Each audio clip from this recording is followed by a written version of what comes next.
जय हिंद दोस्तों, स्वागत है आप सभी का सुरुचि स्टडी पॉइंट में। जैसा कि हमने अध्यक्ष और सभापति के बारे में समझ लिया, क्या आप सभी अध्यक्ष और सभापति के बारे में अभी तक नहीं जानते और नहीं पढ़े हैं? तो हमारा पॉलिटिकल साइंस का प्लेलिस्ट जाकर देख सकते हैं। हम आप पॉलिटिकल साइंस के प्लेलिस्ट में सभी अनुच्छेदों को हमने बहुत बारीकी से और बहुत ही आसान ढंग से पढ़ाई हूँ। अगर आप सभी देखना चाहते हैं तो जाकर सुरुचि स्टडी पॉइंट चैनल पे हिस्ट्री प्लेलिस्ट में जाकर देख सकते हैं। और एक बहुत इंपॉर्टेंट इन्फॉर्मेशन, मैं सुबह 6 बजे हिस्ट्री का वीडियो अपलोड करती हूँ और शाम को 5 बजे पॉलिटिकल साइंस का वीडियो अपलोड करती हूँ सेम टाइम। और ये नहीं कि एक टॉपिक कल पढ़ा दिया, एक टॉपिक परसों पढ़ा दिया, नहीं। हमारा जो भी बच्चा हिस्ट्री का वीडियो देख रहा होगा उन सभी का टॉपिक क्लियर होता जा रहा होगा, क्योंकि हमने पूरा दिल्ली सल्तनत अभी जस्ट ख़त्म किया। उसके बाद विजयनगर साम्राज्य को पढ़ाया, बहुमनी को पढ़ाया और अभी हम फिलहाल में आपका भक्ति आंदोलन के बारे में पढ़ रहे हैं। उसके बाद हम बाबर हुमायूं के बारे में जानेंगे। और उसी तरह हमने पॉलिटिकल साइंस को भी बहुत सीक्वेंस से और टॉपिक्स वाइज पढ़ा रही हूँ। अगर आप लोग देखना चाहते हैं तो देखिए, फ्री ऑफ कॉस्ट, कोई भी ऐसा नहीं है कि पेमेंट या कुछ पे करना पड़ेगा। आप लोग देख सकते हैं जाकर और हमारे वीडियो को देखिए और अपने दोस्तों के पास ज़रूर शेयर कीजिए अगर आपको अच्छा लगे। तब हम वीडियो स्टार्ट करते हैं। आज हमारा जो मेन टॉपिक है, आज हम जिस टॉपिक पे डिस्कस करने वाले, जिस टॉपिक को पढ़ने वाले हैं, उसका नाम है संसदीय समिति। आखिर संसदीय समिति क्या है? तो संसदीय समिति में बहुत सारे जो लोग मिलकर एक समिति बनाते हैं जिसमें सभी चीज़ों पे जांच पड़ताल किया जाता है, क्योंकि हर एक चीज़ का अलग अलग क्या है, विभाग है। और सभी विभाग के बारे में पूछताछ जांच वगैरह करना बहुत ही ज़रूरी होता है। आप अगर किसी भी चीज़ को किसी को दे रहे हैं तो वो चीज़ वो कितना अच्छा, वो सफलतापूर्वक कर रहा है कि नहीं। अगर आप किसी को पैसा दे रहे तो वो पैसा वो कहाँ इन्वेस्ट कर रहा, कहाँ खर्च कर रहा, उसके लिए समिति बुलाई जाती है, उसके लिए जांच होता है। या जो जनता है, जनता की जो भी समस्या है उसका जांच कौन करेगा, एससी एसटी की समस्याओं का जांच कौन करेगा, वेतन समय पर मिला कि नहीं, ये सब का जांच कौन करेगा। तो ये सब का जांच के लिए अलग अलग समिति बनाई गई है। इसी को हम बोलते हैं संसदीय समिति, यानी कि जांच पड़ताल करने के लिए बहुत सारा समिति बनाया गया है और इसके अंदर क्या होती है, जांच पड़ताल होती है। देखिए बाबू, हमने आपको पहले ही बताया कि कोई एक व्यक्ति मिलकर पूरे देश को नहीं चला सकता। क्या एक व्यक्ति मिलकर पूरे देश को चला सकता है? नहीं। आज के जनरेशन में, आज का जो जैसा समय है कि एक व्यक्ति से पूरा घर भी नहीं चल सकता, और यहाँ तो पूरा देश के चलाने का बात है। क्या नरेंद्र मोदी चाहेंगे तो अकेले पूरे देश को चला लेंगे? नहीं। उनके लिए अलग अलग मंत्री, अलग अलग विभाग तथा अलग अलग प्रकार का सत्ता में साझेदारी की गई है, ताकि सभी लोग मिलकर एकजुट होकर सत्ता को सही ढंग से चलाएं और देश का विकास करें। तभी ना देश का भी विकास होगा, लोगों का भी विकास होगा। ये सब क्या होती है, आपका सत्ता का साझेदारी है, यानी कि सत्ता सभी में बटी हुई है। जैसे देख सकते हैं आप, जो स्टेट लेवल पे अपना गवर्नमेंट होता है, अपना सरकार होता है, सेंट्रल लेवल का अपना सरकार है। हर एक स्टेट में अपना अपना सरकार है और अपना अपना कार्य कर रहा। हर एक विभाग का अपना अलग अलग मंत्री है, सब अपना मंत्री करे। लेकिन जो कर सकते देख रेख कैसे क्या होगा, गाइड, एक लीडर का काम आपका नरेंद्र मोदी करते हैं, और बाकी क्या होते हैं उनके अंडर में, ये कार्य ऐसे होगा, ये कार्य ऐसे किया जाएगा। तो ये सारा कार्य किया जाता है, तो इसीलिए समिति भी बनाई गई। तो देखिए, हमारा जो संसदीय समिति है वो दो भागों में बटा हुआ। संसदीय समिति को कितने भागों में बांटा गया बाबू? तो 2 भागों में, एक अस्थाई और दूसरा अस्थाई। एक अस्थाई और दूसरा अस्थाई। संसदीय समिति को कितने भागों में बांटा गया? तो 2 भागों में हमारा संसदीय समिति को बांटा गया है। कितने भागों में? अस्थाई और अस्थाई। अब देखिए, अस्थाई और अस्थाई के बारे में हम जानेंगे, तो इससे पहले हम अस्थाई समिति के बारे में समझते हैं। क्या अस्थाई समिति के बारे में समझते हैं, जो हमेशा क्या होती है, ये समिति हर हमेशा चलती रहती है, ना ये रुकती है और ना ही ये कभी भंग होती है। अस्थाई समिति क्या है और इनमें कौन कौन से आपके समिति आते हैं उनके बारे में देखते हैं। देखिए बाबू, इनमें वित्तीय समिति आती है, विभागीय समिति, आपका जांच समिति, सदन समिति, अन्वेषण समिति और सेवा समिति। ये सारे क्या है, समिति है। ये सब में आप सब आपको क्या लग रहा है सबसे इम्पोर्टेंट समिति क्या होगा? तो वित्तीय समिति सबसे इम्पोर्टेंट समिति क्या है? वित्तीय समिति। और वित्तीय समिति से बहुत ज़्यादा एग्जाम में क्वेश्चन भी आता है। वित्तीय समिति से क्या हो, एग्जाम में बहुत ज़्यादा क्वेश्चन भी आती है। तो इसीलिए आप वित्तीय समिति पे ज़्यादा गौर कीजिए। वित्तीय समिति को हम अच्छे ढंग से पढ़ने की कोशिश करेंगे। लेकिन हम ये भी जान लेते हैं कि विभागीय समिति में क्या होता है। तो देखिए, जैसा कि विभाग लिखा हुआ है, तो विभागीय समिति में विभाग की देखरेख किया जाता है कि कौन सा विभाग अपना कार्य कैसे कर रहा है, कौन से विभाग की क्या नियम कानून होनी चाहिए, कौन सा विभाग का ये आपका रेल विभाग का ये काम होना चाहिए, कपड़ा विभाग का ये, कोयला मंत्री का ये, शिक्षा मंत्री का ये, स्वास्थ्य मंत्री का ये। तो ये ऐसा कर कर नियम कानून विभागीय समिति में बताया गया। विभागीय समिति में नियम कानून विभाग की जांच पड़ताल कौन करता है? तो विभागीय समिति करता है। इतना समझ में आया? आगे बढ़ते। देखिए, जांच समिति तीसरा क्या है? जांच समिति। वित्तीय समिति के तो हम डिटेल में समझेंगे, इसीलिए मैंने अभी वित्तीय समिति को नहीं बताई। वित्तीय समिति को मैं डिटेल में यहाँ मैं समझाऊंगी, लेकिन अभी हम विभागीय समिति को समझते हैं। विभागीय समिति में क्या होता है? विभाग के नियम कानून को देख रेख करना, नियम कानून को बनाना और पालन करवाना, तथा विभाग में किसी प्रकार का जब जाँच होता है तो वो विभागीय समिति करती है। इतना समझ में आया? आगे बढ़ते। देखिए, जांच समिति में क्या होता है? जनता की समस्याओं को सुना जाता है।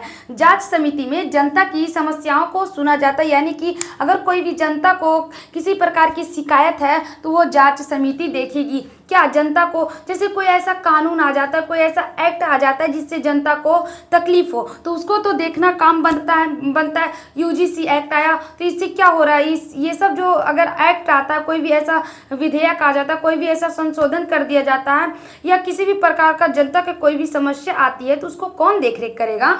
तो उसको जांच समिति देखरेख करती है। उसके बाद देखिए, सदन समिति है। सदन समिति, जैसा कि हमने आपको बताया कि हमारे भारत में 2 सदन है ना। हमारे जो सदन होते हैं वो 2 होते, एक लोकसभा एक राज्यसभा। हमने आपको आर्टिकल 80 और 81 में बता दिया है। अगर आप लोग 81 अभी तक संसद नहीं पढ़े तो आप लोग संसद जरूर जाकर पढ़ लीजिएगा, क्योंकि संसद पे भी मैंने वीडियो बनाया है। तो संसद, हमारे भारत देश में 2 संसद है, एक लोकसभा एक राज्यसभा है ना। लोकसभा और राज्यसभा, तो ये जो दोनों संसद है, संसद में जो भी प्रक्रिया चल रही है उसकी जांच करना, या संसद में नियम कानून टाइम टेबल, कौन से मंत्री कब आ रहे, कौन से मंत्री कब जा रहे, कौन सा सवाल कब पूछना है, कौन से सवालों को नहीं पूछना, या और भी बहुत सारा क्या होती है, संसदीय कानून होता है। आपका सदन का कानून होता है, संसदीय सदन समिति का बहुत सारा कानून होता है। जिस सदन में बैठने के लिए आपको क्या प्रश्न पूछना चाहिए, सदन में आप हैं तो आपका कैसा बिहेवियर रखना चाहिए, तो ये सारा जो होती है वो कौन देखती है? तो संसदीय समिति, मतलब संसद के नियम कानून और संसद की जांच कौन करती है? संसदीय समिति। इतना तक डाउट है तो बताइए, आगे हम बढ़ते हैं। देखिए, अन्वेषण समिति में SC/ST की जांच। अगर SC/ST के किसी भी व्यक्ति को अगर कोई प्रकार की समस्या आती है, या SC/ST कोई भी ऐसा एक्ट कानून बनाया जाता है, तो आपका अन्वेषण समिति उसकी जांच करेगी। अब देखिए, आती है सेवा समिति। जैसे सेवा आ गया तो सैलरी क्या है? सैलरी, किसको सैलरी मिल रहा है, किसको सैलरी नहीं मिल रहा, किसको सेवा नहीं मिल रहा, किसको सेवा मिल रहा, ये सारा जो जांच होती है वो सेवा समिति करती। किसका सैलरी बढ़ा देना है, किसका सैलरी घटा देना है, किसको सैलरी नहीं देना, तो ये सारा कार्य कौन करता है? सेवा समिति। आई होप यहाँ तक कोई डाउट आप लोगों को नहीं होगा। क्या आपको यहाँ तक कोई डाउट है? नहीं ना? तो हम आगे बढ़ते। अब हमारा जो मेन टॉपिक है बाबू, जिसको हम समझते वित्तीय समिति, यानी कि लेन देन, पैसा कौड़ी सबसे ज़्यादा की है। कहा भी जाता बाप बड़ा ना भैया, सबसे बड़ा रुपया। इंसान रुपया के आगे किसी को नहीं चिंता है ना। आज जिस समय में हम लोग जी रहे हैं, जैसा हमारा जो टाइम आ रहा, धीरे धीरे जनरेशन आ रहा, कि लोग पैसे की चाहत में इतना अंधा होते जा रहे कि उनको कुछ भी नहीं सूझता, सिर्फ पैसा ही पैसा। लोग किस लिए कमाते? कि हमारे पास पैसा होना चाहिए, अच्छी सुविधा होनी चाहिए, उसके लिए वो कुछ भी करने को तैयार है। तो यही सब हमारा वित्तीय समिति में कहा गया कि धन से रिलेटेड जो शक्तियाँ होती है, धन से रिलेटेड जो भी आपका बनाया जाता है नियम कानून, और धन से जो रिलेटेड जाँच होती है वो वित्तीय समिति करती है। क्योंकि बाबू वित्तीय समिति का बहुत ही ये रिस्पॉन्सिबिलिटी बनता है कि वो धन का जांच सही तरीके से करे। क्यों धन को जो सरकार जो पैसा दिया है वो पैसा अगर दिया है तो वो कार्य में लगा रहा है कि नहीं लगा रहा, कितना बजट किस क्षेत्र में मिलना चाहिए, ये सब कार्य करना आपका वित्तीय समिति का बहुत जरूरी होता है। पूरे भारत देश किस पे चल रहा, तो पैसा पे चल रहा। अगर देखिए हमारा जो कहता है जीडीपी बढ़ रहा, इकोनॉमिक कंडीशन अच्छा है, तो कैसे अच्छा है, क्योंकि हमारे देश में अगर पैसा है तब अच्छा है। हमारे देश में पैसा रहेगा तो उत्पादन होगा, पूंजी लगेगा, हर कुछ तो पैसे से ही होता आ रहा। तो जब पैसे की देख रेख, पैसे का जो खर्च का हिसाब किताब अगर सरकार नहीं रखेगी तो काम कैसे चलेगा नहीं काम चलेगा। और वही नहीं रखने के कारण हमारा देखते हैं अब करोड़ों रुपया मिलता है रोड बनाने का, मिलता है ना, बहुत पैसा मिलता है रोड को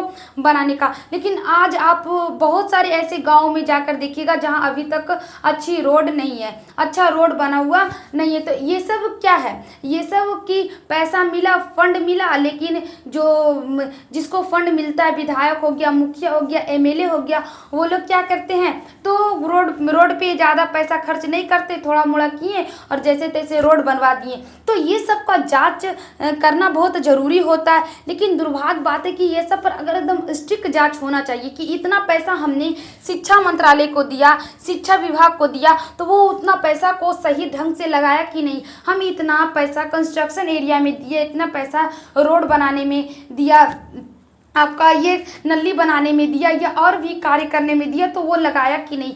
ये सारा कार्य सरकार को बहुत ही ईमानदारी पूर्वक करनी चाहिए, तभी हमारे भारत देश का क्या हो सकेगा, विकास हो सकेगा। क्योंकि अगला आप दूसरा राज्य में जाइए या दूसरा कंट्री में जाइए, राज्य को तो छोड़िए, दूसरा कंट्री में जाइए, तो लोग के बीच ईमानदारी है, क्या ईमानदारी है, इसके वजह से लोग ज़्यादा डेवलप कर रहे हैं। आपका बिहार में देखिएगा कि कोई भी ऐसा मजदूर आएगा, काम करने के लिए आएगा, वो की करेगा, एक एक काम के वो 4 दिन खींचेगा और उसको ठेका पर दे दीजिए, 2 मिनट में बना कर दे देगा। तो ये सब की है, ये सब क्या है, आप एक तरह से कह सकते हैं कि अपने काम को बचाना और टाइम वेस्ट करना, और पैसा भी ज़्यादा इन्वेस्ट होता है ये सब में। तो ये सारा बात पे ध्यान देना चाहिए। और देखिए हम वित्तीय समिति के बारे में जानते हैं, पैसा कौड़ी का बात था, इसीलिए हमने आपको थोड़ा सा बता दिया।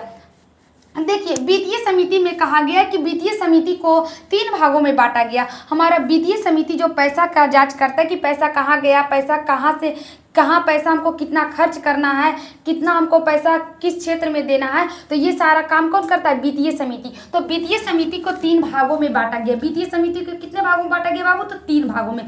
पहला आपका लोक लेखा समिति, लोक लेखा समिति है पहला, जिसमें धन की जांच करना याद दे आपका, ये जो लोक लेखा समिति होती है वो धन की जांच करती है। क्या करती है, धन की जांच करती है कि सरकार जो पैसा दिया वो गया कहाँ, जो सरकार पैसा दिया वो कहाँ गया। पहले हम ये समझते हैं कि प्राकलन समिति को पहले बताते, तब आपको लोक लेखा समिति बताएंगे, तब समझ में आएगा। देखिए प्राकलन समिति में कहा गया कि सरकार क्या करेगी कि किसी भी विभाग को पैसा देगी, मतलब बजट देगी, होता है ना, बजट सत्र होता है, तो इस विभाग को इतना पैसा दिया जाता है। जैसे हम मान लेते हैं कि शिक्षा विभाग के लिए, शिक्षकों के लिए, बहाली के लिए, भर्ती के लिए आपका 6 करोड़ रुपया सरकार को दिए हैं। 6 करोड़ रुपया दिए कि लो अपना जो इतना 1 लाख वैकेंसी निकला है, तो सभी शिक्षकों के लिए 6 करोड़ रुपया दिया जाता है। तो 6 करोड़ रुपया तो दे दिया, सरकार दे दिया। प्राकलन समिति के द्वारा सरकार ने उन्हें पैसा दे दिया, किस लिए कि आप क्या कीजिए, खर्च कीजिए, पैसा को खर्च कीजिए। आई जब पैसा खर्च कर रहा, उसको देख रेख क्या करेगा, ये तो पैसा दे दिया कि जाओ भाई हम तुमको पैसा दे देते हैं, तुम जाकर खर्च करो। अब देखिए आपके मम्मी पापा है ने आए, आप मम्मी पापा से पैसा मांग लिए, पैसा आपको मम्मी पापा पैसा दे दिए, लेकिन अगर आप सामान लीजिएगा ने तो आपको हाँ हिसाब देना पड़ेगा नहीं कि क्या तुमने लिया। अब पापा से पैसा मांगते तो दे देते हैं कि लो भाई अपना खा लो, पापा लोग नहीं हिसाब लेते। लेकिन वहीं जाइएगा आप मम्मी के पास और मम्मी हिसाब लेगी पूरा।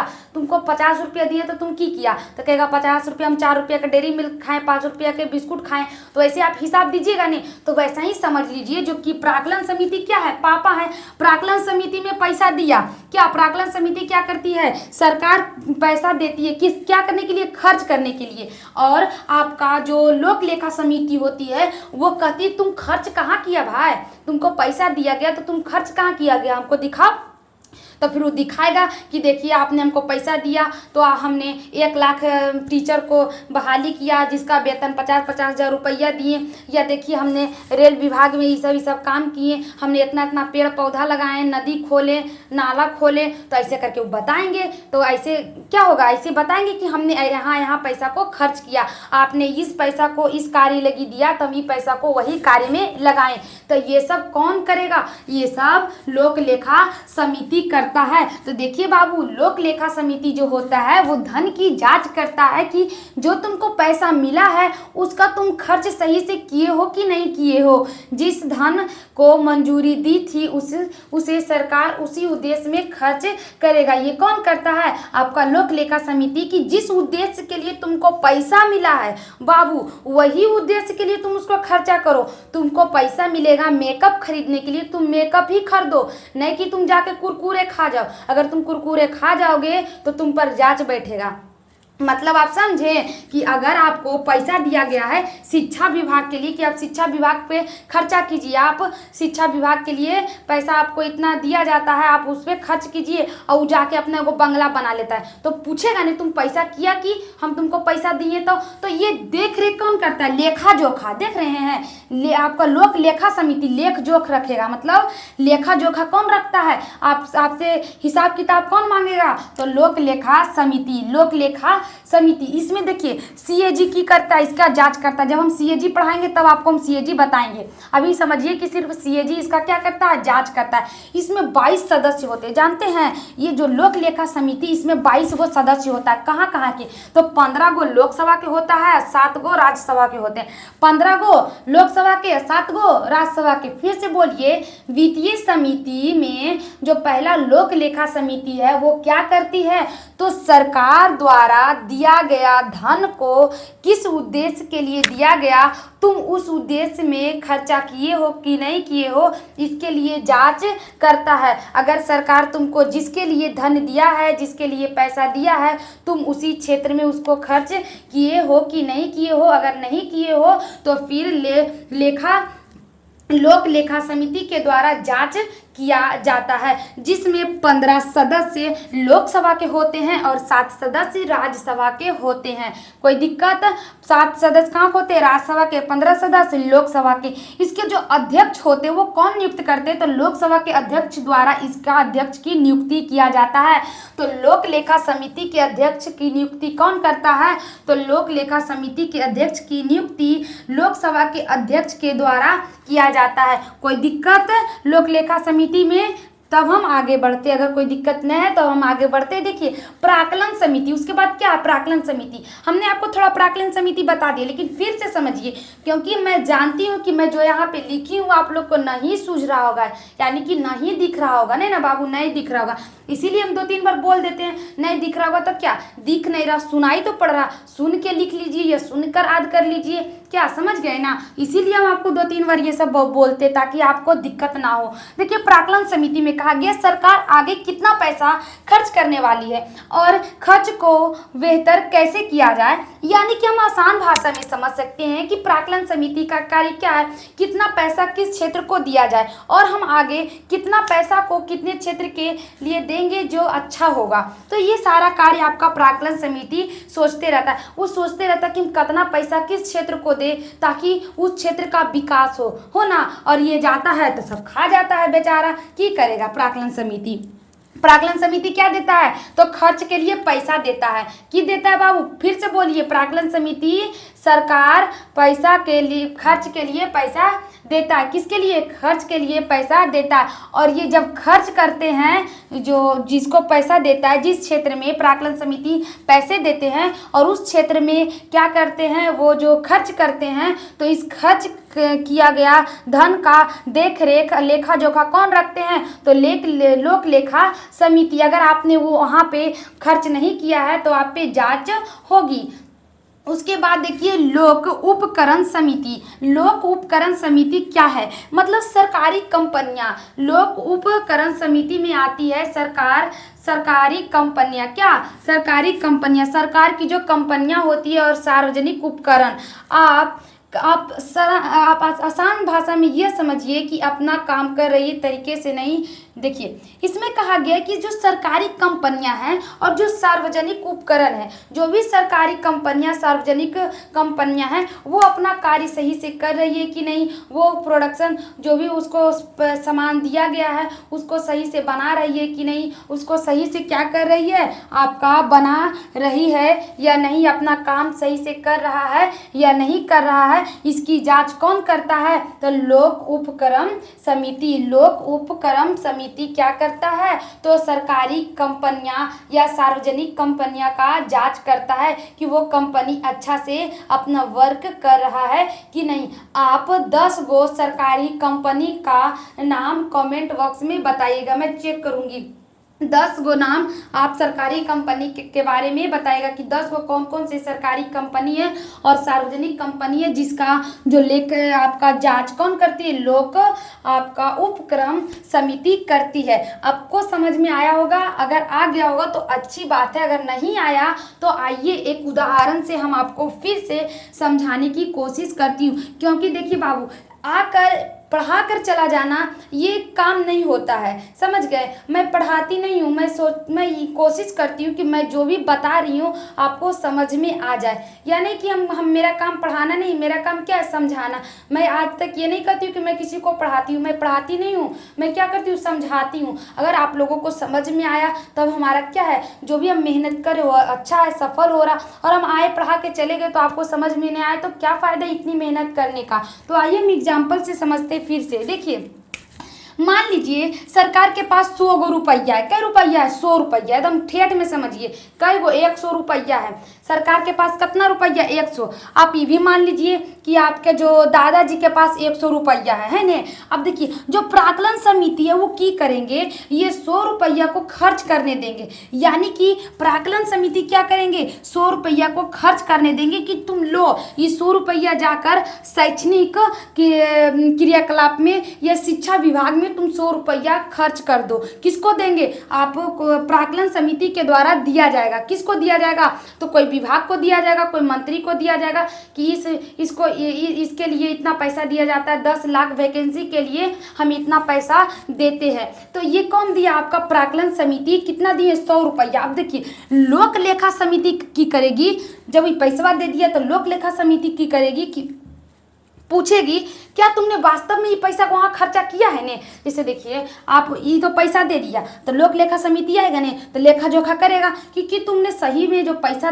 तुमको दिया गया उसको तुम वही क्षेत्र में खर्चा किया है कि नहीं। तो की करेगा लोक लेखा समिति, तो कहेगा हाँ हम खर्चा किए हैं। हाँ देखिए वो दिखाएगा कि देखिए 10 लाख रुपया उसको दिए, 10 करोड़ रुपया में ये किए, आपका 10 लाख रुपया में बोर्ड लाए, 5 लाख रुपया टीचर के दिए, 6 लाख रुपया में बेंच लाए। ऐसा करके बताएगा। कौन बताएगा, आपका जिस क्षेत्र के लिए पैसा दिया गया उससे पूछेंगे, उस मंत्री से पूछेंगे। अगर वो तो बता दिया भाई तो बच गया, और नहीं बताएगा तो उस पर क्या बैठता है, जांच बैठती है। जांच करता है कि तुमने आखिर ये पैसा खर्चा किया तो किया कहाँ। और उसके बाद देखिए, उसके बाद हमने तीसरा क्या बताया था, लोक उपक्रम समिति। लोक उपक्रम समिति में जो सरकारी कंपनियां हैं अपने संसाधनों का उपयोग कैसे कर रहा, जो सरकारी कंपनियां हैं अपना जो संसाधन है उसको जो संसाधन दिया गया उसका कार्य वो कैसे कर रहा, इसका कार्य कौन करता है, तो उपक्रम समिति करता है। आई होप आपको कोई दिक्कत अस्थायी समिति में नहीं हुआ होगा और खास करके वित्तीय समिति में कोई भी दिक्कत नहीं होगा। एक बात ध्यान रखिएगा, देखिए ये जब पैसा कौड़ी के जो काम है नहीं, पैसा कौड़ी के जब बात आएगा तो इसमें राज्यसभा के व्यक्ति नहीं रहेंगे। देखिए जांच में राज्यसभा आ गए, जांच जब होगा, जब पैसा के जब जांच बैठेगा नहीं, तब यह पैसा के जांच बैठेगा, यह पैसा के लिए पूछताछ करेंगे कि तुमने पैसा खर्च कहाँ किया। तब राज्यसभा और लोकसभा दोनों भाग लेंगे, राज्यसभा भी भाग लेंगे और लोकसभा भी भाग लेंगे। लेकिन जब पैसा दिया जाएगा, जब प्राक्कलन समिति में जब होता है, प्राक्कलन समिति में जब सदस्य होते हैं वो क्या करते हैं, 30 सदस्य होते हैं और वो सभी होते हैं लोकसभा के, ना कि राज्यसभा के। यानी कि पैसा अगर देता है कि खर्च करने के लिए जब पैसा दिया जाता है प्राक्कलन समिति के द्वारा, तब 30 सदस्य होते कहाँ के, लोकसभा के। इसमें राज्यसभा का कोई भी सदस्य भाग नहीं लेता है। देखिए बाबू, पैसा कौड़ी में राज्यसभा है ने, तो देखिए पैसा कौड़ी के बात आता है कि लो तुमको हम पैसा खर्च करने के लिए दिए। आप एगो एग्जाम्पल से समझिए, काहे लोकसभा के बैठाया गया, घर के नहीं आदमी है, काहे कि हम लोग उसको चुन के भेजे हैं, तो जो भी पैसा कौड़ी हम ही लोग के लिए आएगा, जनते के लिए दिया जाएगा कि इतना पैसा हॉस्पिटल में, इतना पैसा रेलवे के लिए, इतना पैसा आपका शैक्षणिक के लिए, इतना पैसा हेल्थ के लिए, तो जनता के लिए ही इन्वेस्ट किया जाता है, जनता के लिए खर्च करने के लिए दिया जाता है। तो इसमें राज्यसभा क्या करेंगे, तो लोकसभा के जितने भी 30 गो सदस्य होते हैं सब मिलकर क्या करते हैं, बजट देते, पैसा देते हैं और क्या होता है, आपका कार्य शुरू होता है। लेकिन आप जानते होंगे कि जब पैसा दिया जाता है तो घर वाला, जैसे आपको मम्मी पापा 500 रुपया दिए हैं तो सब मिल के 500 रुपये तो आपको दे दिए। अगर वो पैसा आप घपला कर लिए तो कहेंगे रुक, गमा के 10 आदमी बैठा के तोरा पूछो ये 500 रुपया कैल की। तो यही काम होता है कि जो राज्यसभा होते हैं ने, वही 10 आदमी रहते हैं। अगर कोई आप गड़बड़ी होता है तो तुरंत राज्यसभा आके भी बैठते हैं कि जांच होता है, या जब पूछताछ किया जाता है कि इतना पैसा आपने क्या किया, तब राज्यसभा भाग लेते हैं। लेकिन प्राक्कलन समिति में नहीं भाग लेते। जब पैसा दिया जाता है तो लोकसभा ही सिर्फ भाग लेता है, ना कि राज्यसभा। लोकसभा के कितने सदस्य, 30 सदस्य, और राज्यसभा के आपका लोक लेखा समिति में भाग लेते हैं 7 सदस्य, और लोकसभा के 15 और राज्यसभा के 7। किस में, लोक लेखा समिति में। क्या प्राक्कलन समिति में भाग लेते हैं राज्यसभा? नहीं, सिर्फ 30 सदस्य कहाँ के होते हैं, तो आपके लोकसभा के होते हैं। यहाँ तक कोई दिक्कत नहीं होगा। आई होप आप सभी इतना टॉपिक समझ गए होंगे। अगला वीडियो में हम आप लोगों को अस्थायी सदस्य के बारे में जानेंगे। आप इतना पहले बढ़िया से समझिए और सोचिए, और मिलेंगे नेक्स्ट वीडियो में। जय हिंद।